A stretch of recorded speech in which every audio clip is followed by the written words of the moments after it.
सभी छात्र छात्राओं को एक बार फिर हम स्वागत करते हैं। हम लोग फिजिक्स में फर्स्ट चैप्टर पढ़ रहे थे विद्युत आवेश तथा क्षेत्र के बारे में, जिसमें हम कई चीज़ें डिस्कस कर चुके हैं। अगर आप लोग उन चीज़ों को नहीं देखे हैं तो इस चैनल के प्लेलिस्ट में जा कर के उन वीडियो को देख लीजिए, जिसमें वो सारी बातें बताई गई हैं। ठीक है, जिससे आगे की जो बातें बताई जाए आप लोगों को अच्छे से समझ में आ सके। ठीक है, तो आज की क्लास में हम आप लोगों को बताएंगे विद्युत बल रेखाओं के बारे में। ठीक है, विद्युत बल रेखाएं या विद्युत क्षेत्र रेखाओं के बारे में। तो आइए समझते हैं कि विद्युत बल रेखाएं या विद्युत क्षेत्र रेखाएं होती क्या है। तो हेडिंग बना लीजिएगा, विद्युत बल रेखाएं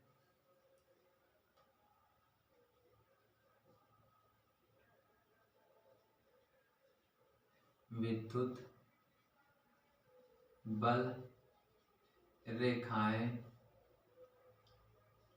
या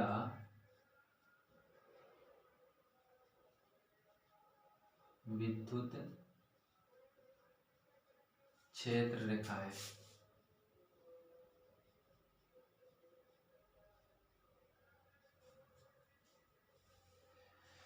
आइए समझते हैं। देखिए, जैसे कि हम लोग पढ़ चुके हैं कि कोई जैसे ये आवेश है, तो इस आवेश के चारों ओर एक क्षेत्र पाया जाता है जिसे विद्युत क्षेत्र कहते हैं। राइट। तो भैया आप ये भी जानते हैं कि जो विद्युत क्षेत्र होता है वो एक सदिश राशि होती है। इसका मतलब कोई फिक्स डायरेक्शन होगी। तो अगर हम इसके क्षेत्र में कोई एक बिंदु लें और वहां पे अगर पता करें कि भैया उस बिंदु पर किस दिशा में विद्युत क्षेत्र की रेखा होगी, विद्युत क्षेत्र होगा, तो कैसे हम पता करेंगे? तो उस बिंदु पर हम क्या करते हैं, एक काल्पनिक रेखाओं का वक्र बना देते हैं। क्या? काल्पनिक रेखाओं का वक्र खींचते हैं और उन्हीं काल्पनिक रेखाओं के वक्र को क्या कहा जाता है? विद्युत बल रेखाएं कहते हैं। ठीक है ना? तो आप लोग अगर लिखना चाहते हैं तो लिख लीजिएगा। इसकी डिफिनीशन हम बोले दे रहे हैं, विद्युत बल रेखाएं क्या होती है। ठीक, तो किसी आवेश या आवेश समुदाय के अंदर स्थित किसी बिंदु पर विद्युत क्षेत्र की दिशा को प्रदर्शित करने के लिए जो काल्पनिक रेखाओं का वक्र बनाया जाता है या खींचा जाता है, उन्हीं काल्पनिक रेखाओं के वक्र को विद्युत क्षेत्र रेखाएं कहते हैं। क्या कहते हैं? विद्युत क्षेत्र रेखाएं या विद्युत बल रेखाएं कहते हैं। फिर सुन लीजिएगा, किसी आवेश या आवेश समुदाय के विद्युत क्षेत्र के अंदर, ठीक, किसी बिंदु पर विद्युत क्षेत्र को प्रदर्शित करने के लिए जो काल्पनिक रेखाओं का वक्र खींचा जाता है, उन्हीं काल्पनिक रेखाओं को विद्युत बल रेखाएं या विद्युत क्षेत्र रेखाएं कहते हैं। क्लियर हुई बात ना? ठीक, तो आप लोग इसको बढ़िया से वीडियो को रिवाइज करके इसको अच्छे से लिख लीजिएगा। ठीक है ना? देखो, इस विद्युत बल रेखाएं देखिए खींचते कैसे हैं। जैसे मान लीजिए कोई एक धन आवेश है, ठीक है, ये धन आवेश है। तो जैसे मान लीजिए हमें इस बिंदु पर, यहाँ पर इसके क्षेत्र में एक बिंदु ये है, ठीक, इस बिंदु पर हमें क्षेत्र की दिशा ज्ञात करना है, किस डायरेक्शन में होगी। ठीक है ना? तो उसके लिए हम क्या करते हैं, इस बिंदु पर वही एक गरीब सा आवेश यानी परीक्षण धन आवेश को लाते हैं। ठीक, अब आप जानते हैं कि ये जो है इसको प्रतिकर्षित करेगा, ये जो है इसको प्रतिकर्षित करेगा, मतलब दूर भगाएगा। तो यहाँ पे जो विद्युत क्षेत्र होगा वो इस इधर की ओर होगा। किधर की ओर? इधर की ओर। तो ये जो काल्पनिक रेखाओं के एक वक्र बना, ठीक, इसी वक्र को क्या कहते हैं? विद्युत बल रेखा या विद्युत क्षेत्र रेखाएं कहते हैं। ठीक है, क्लियर हो गई बात? अगर अच्छा ऋण आवेश होता तो, ठीक, ऋण आवेश होता तो यहाँ पे समझिए भैया, हमें जैसे यहाँ पे निकालना है, ठीक है, इसकी दिशा को, तो यहाँ पे वही परीक्षण धन आवेश लाते हैं। अब आप जानते हैं कि परीक्षण धन आवेश पर ये जो है बल किधर की ओर लगाएगा? इधर की ओर लगाएगा। तो जिधर बल लगाएगा उधर की ओर इसकी डायरेक्शन हो जाएगी विद्युत क्षेत्र की। ठीक है ना? ये अब चाहे यहाँ इसी प्रकार इसमें अगर यहाँ रखे होते तो इधर की ओर बल लगता, यहाँ रखे होते हैं तो इधर की ओर बल लगता। इसी प्रकार इसमें अगर यहाँ मान लीजिए उसको परीक्षण धनावेश को रखते तो इधर की ओर बल लगता। इस प्रकार होता है। राइट ना? तो ये होती है विद्युत बल रेखाएं। अब इनके गुणों पे हम चर्चा करेंगे विद्युत बल रेखाओं के गुण। ये बहुत इंपॉर्टेंट है भैया, एग्जाम में आप अक्सर पूछता ही रहता है कि विद्युत बल रेखाओं के गुण लिखिए। ठीक है, तो हेडिंग बना लीजिएगा विद्युत बल रेखाओं के गुण।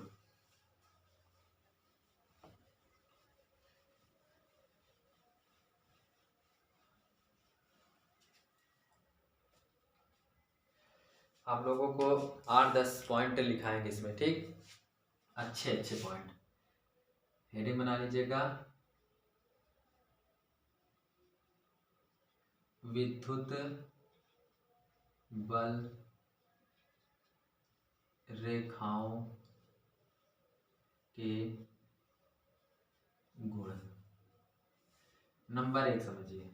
देखिए अभी जैसे समझे हैं कि जैसे कोई प्लस चार्ज है, ठीक है, तो प्लस चार्ज के कारण क्या होता है, सुनिए, जो विद्युत बल रेखाएं होती हैं, ठीक है, जो विद्युत बल रेखाएं होती हैं यहां से प्रारंभ होकर के त्रिज्यता, कहां से, यहां से प्रारंभ होकर के त्रिज्यता अनंत तक जाती है। इस प्रकार भाई, अगर मान लीजिए इधर कहीं पॉइंट रखते तो इस इधर की ओर डायरेक्शन बन जाए, उसकी क्षेत्र की तीव्रता हो जाएगी। अगर मान लीजिए इधर कोई पॉइंट पर हम परीक्षण धनावेश रखे होते तो इधर ऐसे दिशा हो जाती। हमसे जीवन में लाइन सीधी नहीं बनती है, ठीक है, कुछ इस प्रकार ये त्रिज्यता अनंत तक जाएगी। इसी प्रकार इधर की ओर भी ये, इसी प्रकार इधर,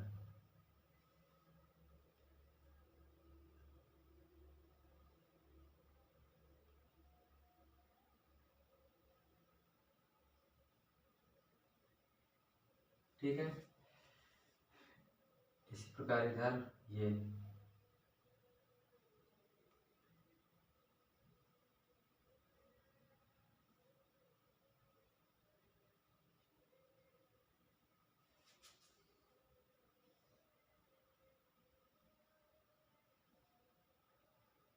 ये इस प्रकार।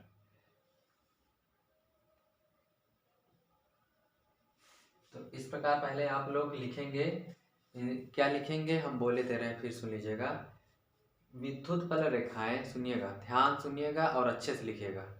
विद्युत बल रेखाएं एकल धन आवेश से प्रारंभ होकर, एकल धन आवेश से प्रारंभ होकर त्रिज्यता, कैसे, त्रिज्यता भाई, अगर कहीं वृत्त खींचेंगे तो जहां पे भी मिलेगी ये एक त्रिज्या तो होगी, है ना। तो विद्युत बल रेखाएं एकल धन आवेश से प्रारंभ होकर के त्रिज्यता अनंत तक जाती, कहां तक जाती हैं, अनंत तक जाती हैं। इसको लिख लीजिएगा, फिर से बोले दे रहे हैं, एकल धन आवेश के लिए, फिर से एक मिनट, विद्युत बल रेखाएं एकल धन आवेश से प्रारंभ होकर के त्रिज्यता अनंत तक जाती, कहां तक जाती है, अनंत तक जाती। ये पहला पॉइंट, ठीक। अच्छा, दूसरा पॉइंट समझिए। मान लीजिए ऋण आवेश होता, ठीक है, ये समझो, ये कोई ऋण आवेश है,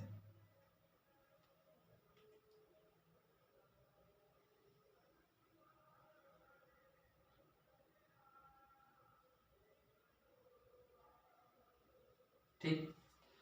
अच्छा, ये कोई ऋण आवेश होता तो किधर की ओर वैद्युत बल रेखाएं होती, इस ऋण आवेश की ओर होती, कुछ इस प्रकार।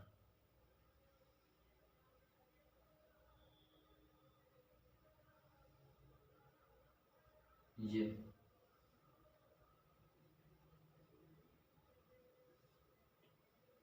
कुछ इस प्रकार।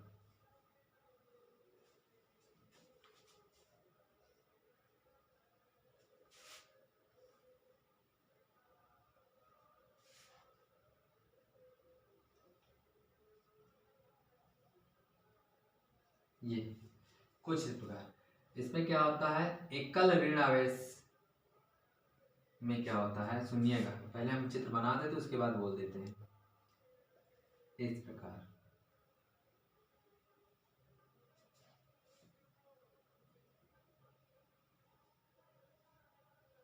देखिए, इसमें क्या लिखेंगे, एकल ऋण आवेश में विद्युत बल रेखाएं अनंत से चलकर त्रिज्यता, ऋण त्रिज्यता अनंत से चल करके ऋण आवेश पर समाप्त हो जाती है। त्रिज्यता क्योंकि एक त्रिज्या की भांति ये चलती है ना।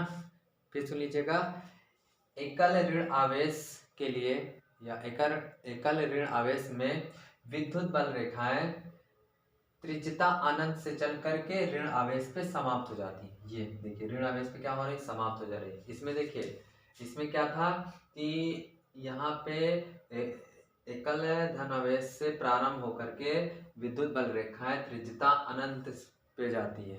ठीक, यहाँ पे अनंत से चल करके ऋण आवेश पे समाप्त हो रही है। ठीक, तो इसमें इन दोनों को चित्र बना करके बेहतरीन ढंग से लिख लीजिएगा। ठीक है, आई होप इतना समझ में आ गया होगा। अब नेक्स्ट पॉइंट की ओर बढ़ते हैं, इसको हम रब कर रहे हैं। ठीक है,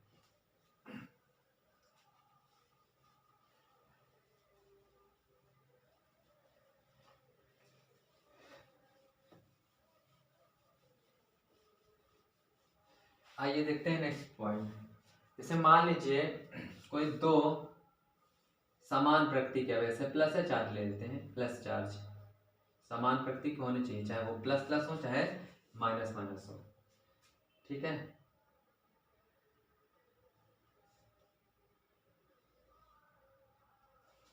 ये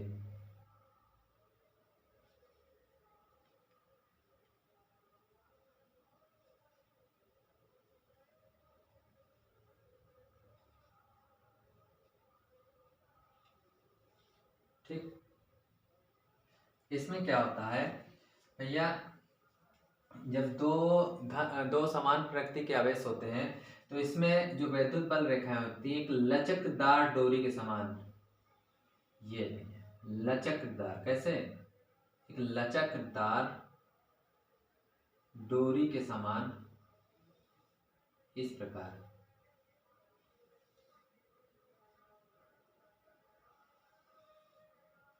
एक लचकदार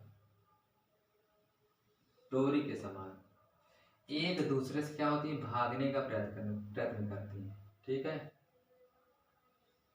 ये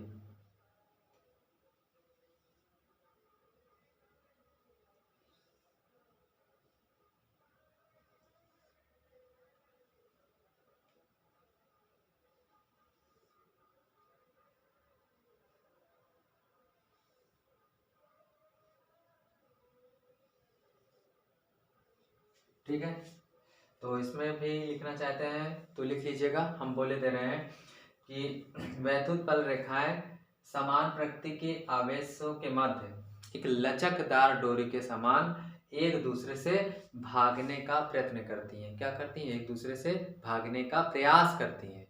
ठीक है, जिससे ये भी देखिए सिद्ध होता है कि समान प्रकृति के आवेश एक दूसरे को प्रतिकर्षित करते हैं। ठीक, एक बार फिर बोले दे रहे हैं, लिख लीजिए अच्छे से कि विद्युत बल रेखाएं दो समान प्रकृति के आवेशों में के मध्य एक लचकदार डोरी की, देखिए डोरी बिल्कुल लचकीली होती है ना, उसी प्रकार एक लचकदार डोरी के समान एक दूसरे से भागने का प्रयत्न करती है। ठीक है, जिससे यह सिद्ध होता है कि समान प्रकृति के आवेश एक दूसरे को प्रतिकर्षित करते हैं। राइट, अच्छा नंबर, ये तो 3 था, 4 नंबर पे देखिए। जैसे मान लीजिए एक धन चार्ज हो एक ऋण चार्ज हो, यानी विपरीत प्रकृति का, तब क्या होता है, सुनो, विपरीत प्रकृति के होंगे।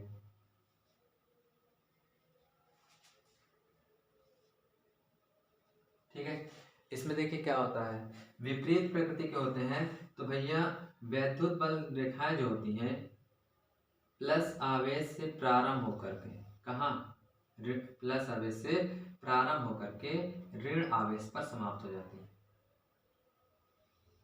ये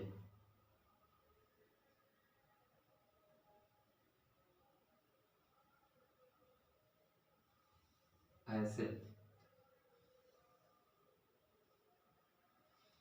ये इधर से भी प्लस आवेश से प्रारंभ होकर के ऋण आवेश पे क्या हो रही है, समाप्त हो रही है।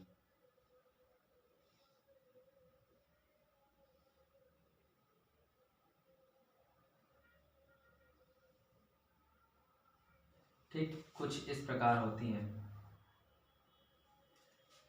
तो इसमें भी लिखना चाहते हैं तो लिख लीजिएगा कि दो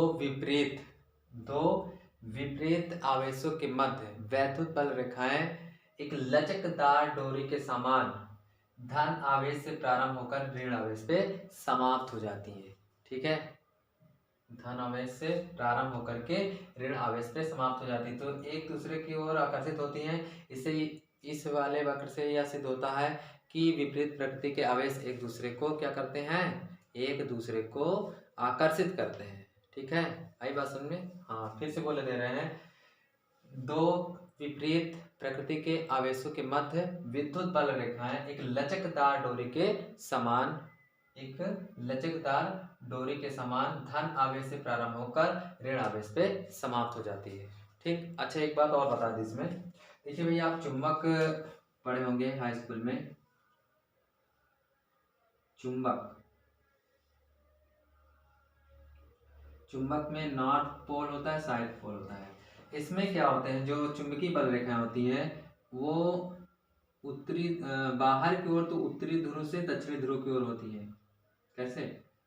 उत्तरी ध्रुव से दक्षिणी ध्रुव की ओर होती है, किंतु अंदर की ओर दक्षिणी ध्रुव से उत्तरी ध्रुव की ओर होती हैं, इस प्रकार। ठीक है, इसमें क्या हो रहा है कि धन आवेश से प्रारंभ होकर ऋण आवेश पे समाप्त हो रही है। यहाँ पे देखिए, उत्तरी ध्रुव से प्रारंभ हुई और दक्षिणी ध्रुव की ओर है, फिर दक्षिणी ध्रुव से उत्तरी ध्रुव फिर पहुंच गए। कहने का हमारा मतलब ये है कि जो चुंबकीय बल रेखाएं हैं वो एक बंद वक्र बनाती हैं। कैसी? बंद वक्र बनाती है। जबकि विद्युत बल रेखाएं क्या होती है, बंद वक्र नहीं बनाती है। देखिए, धन आवेश से प्रारंभ होकर ऋण आवेश पे समाप्त हो रही है, अगर फिर वापस आती तब जाकर के ये वक्र बंद हो जाता। राइट ना? तो विद्युत बल रेखाएं और चुंबकीय बल रेखाओं में यही सबसे बड़ा फर्क होता है, ये सबसे बड़ा अंतर होता है कि विद्युत बल रेखाएं बंद वक्र नहीं बनाती हैं, जबकि चुंबकीय बल रेखाएं बंद वक्र बनाती हैं।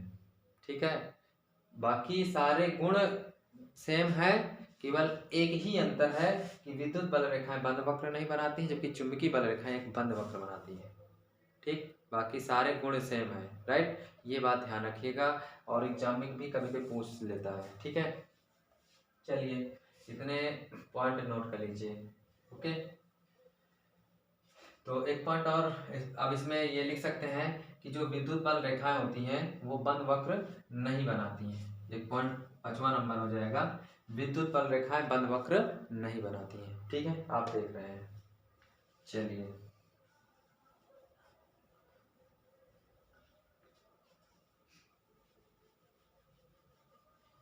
चलिए अगले पॉइंट पे समझते हैं।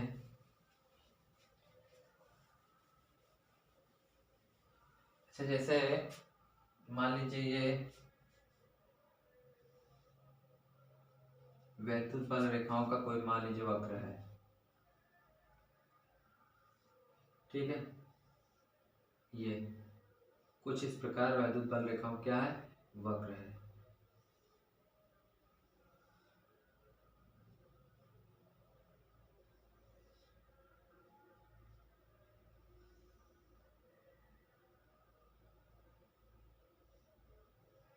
ठीक, तो भैया विद्युत बल रेखाओं के वक्र पर जैसे ये कोई पॉइंट है।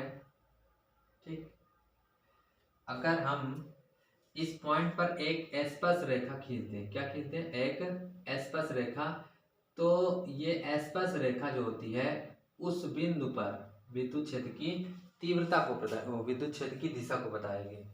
ठीक, जिसे वक्र है उस वक्र पे तमाम बिंदु होंगे, तो अगर उस बिंदु पर हम एक स्पर्श रेखा खींचते हैं तो वो स्पर्श रेखा उस बिंदु पर विद्युत क्षेत्र की दिशा को प्रदर्शित करती है।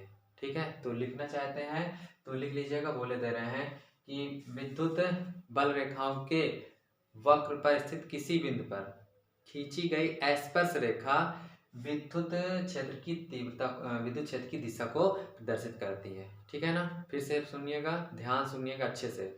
विद्युत बल रेखाओं के वक्र पर स्थित किसी बिंदु पर खींची गई स्पर्श रेखा उस बिंदु पर विद्युत क्षेत्र की दिशा को प्रदर्शित करती है। ठीक है ना? ये अगला पॉइंट हो जाएगा, ये नहीं 6वां पॉइंट ना। अब आप लोग 7वां देखिए। अच्छा समझिए, जो विद्युत बल रेखाएं होती हैं, ठीक, विद्युत बल रेखाएं होती हैं एक दूसरे को कभी प्रतिच्छेदित नहीं करती हैं। ऐसा कभी नहीं होता है कि जैसे मान लीजिए ये कोई विद्युत बल रेखाओं का वक्र है, ठीक है, ये आकर के ऐसे घूम जाए, ऐसा कभी नहीं होता है, ठीक है। अच्छा, क्यों नहीं होता है? क्योंकि अगर ये यहाँ पे प्रतिच्छेद कर दे तो पता होगा क्या, यहाँ पे इस बिंदु पर विद्युत क्षेत्र की दिशा दो, विद्युत क्षेत्र की दो दिशाएं हो जाएंगी, एक तो इस दिशा की ओर, एक ये नीचे वाली ये दिशा, जो कि असंभव है भाई। एक बिंदु पर सिर्फ एक ही दिशा हो सकती है, ठीक है, एक से ज्यादा दिशा नहीं हो सकती है। इसलिए विद्युत बल रेखाएं एक दूसरे को कभी प्रतिच्छेद नहीं करती हैं। तो अगले पॉइंट में लिख लीजिएगा, विद्युत बल रेखाएं एक दूसरे को कभी प्रतिच्छेद नहीं करती हैं, क्योंकि यदि प्रतिच्छेद करेंगी तो उस बिंदु पर दो विद्युत क्षेत्र की दो दिशाएं हो जाएंगी, जो कि असंभव है, ठीक, ये बात याद रखिएगा। अच्छा, चलिए इसको अभी हम रब कर रहे हैं। अब 8वां पॉइंट समझते हैं।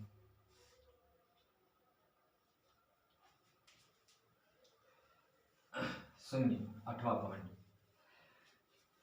देखिए, जहां पर विद्युत बल रेखाएं, ठीक है, जहां पर विद्युत बल रेखाएं समान दूरी पर होती हैं, कैसी, ये, वहां पर विद्युत क्षेत्र एक समान कहलाता है, ठीक है। वहां पर विद्युत क्षेत्र कैसा होता है? एक समान विद्युत क्षेत्र होता है, एक समान, ठीक है। और जहां पर विद्युत बल रेखाएं समान दूरी पर नहीं होती, मतलब ये इधर उधर होती हैं, ठीक है, ऐसे करके,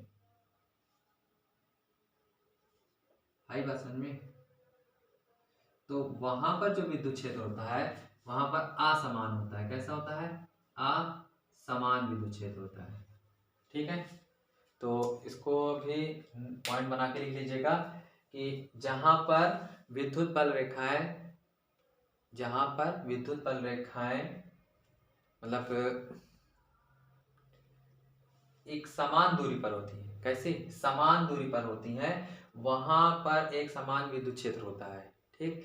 और जहां पर विद्युत बल रेखाएं समान दूरी पर नहीं होती हैं वहां असमान विद्युत क्षेत्र होता है। फिर से बता दे रहे हैं, फिर से सुनिए, जहां पर विद्युत बल रेखाएं समान दूरी पर होती हैं वहां का विद्युत क्षेत्र एक समान होता है, और जहां पर विद्युत बल रेखाएं समान दूरी पर नहीं होती हैं वहां पर विद्युत क्षेत्र असमान होता है, ठीक है ना। आपको अच्छे से समझ में आ जानी चाहिए, ठीक है। अगर नहीं आ रहा है तो वीडियो को पॉज करके फिर से समझ लिया करिए, ठीक है। और फिर भी नहीं समझ में आ रहा है तो कमेंट करिए, हम फिर से उसको क्लियर करने की कोशिश करेंगे, ठीक है। चलिए इसको हम अब रब कर दे रहे हैं। अच्छा, और समझिए, जहां पर विद्युत बल रेखाएं पास पास होती, कैसी होती है? पास पास होती, ये, ठीक है। तो वहां पर जो विद्युत क्षेत्र होता है प्रबल विद्युत क्षेत्र होता है, कैसा होता है? प्रबल। और जहां पर विद्युत बल रेखाएं दूर दूर होती है, ऐसे, ठीक है, यहाँ पर विद्युत क्षेत्र क्या होता है? दुर्बल होता है, ठीक। तो इसको भी लिख लीजिएगा। कैसे लिखेंगे? हम बोले दे रहे हैं, जहां पर विद्युत बल रेखाएं पास पास होती हैं वहां का विद्युत क्षेत्र प्रबल होता है, तथा जहां पर विद्युत बल रेखाएं दूर दूर होती है वहां पर विद्युत क्षेत्र दुर्बल होता है, ठीक। फिर से सुनिएगा ध्यान से, जहां पर विद्युत बल रेखाएं पास पास होती हैं वहां का विद्युत क्षेत्र प्रबल होता है, और जहां पर विद्युत बल रेखाएं दूर दूर होती है वहां पर विद्युत क्षेत्र दुर्बल होता है, ठीक। इसको भी लिख लीजिएगा, ओके। 8-9 पॉइंट हम आप लोगों को समझा चुके हैं। अच्छा, एक पॉइंट और है, उसको समझ लीजिए।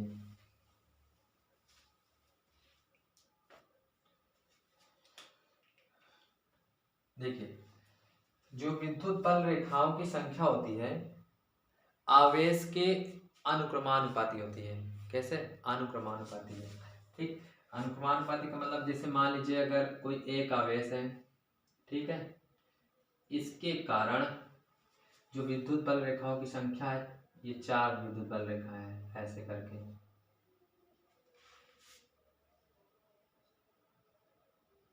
ठीक है, ये।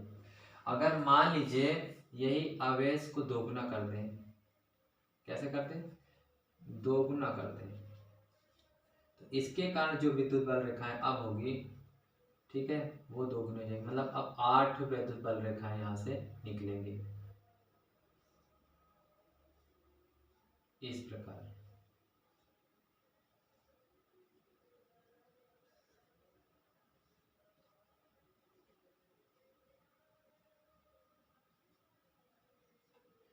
आगे बात समझ में, तो आप कह सकते हैं कि विद्युत बल रेखाएं आवेश के समानुपाती होती हैं, ठीक है, आवेश की मात्रा क्या होती है, समानुपाती होती है, अर्थात आवेश की मात्रा बढ़ा देने पर विद्युत बल रेखाओं की संख्या बढ़ जाती है, ठीक है। ये आपका ये लास्ट पॉइंट था। तो हमारे हिसाब से आज की क्लास यहीं पे समाप्त किया जाए। अब अगली क्लास में हम पढ़ेंगे विद्युत द्विध्रुव के बारे में, जो कि बहुत ही इंपॉर्टेंट टॉपिक, बहुत इंपॉर्टेंट टॉपिक है।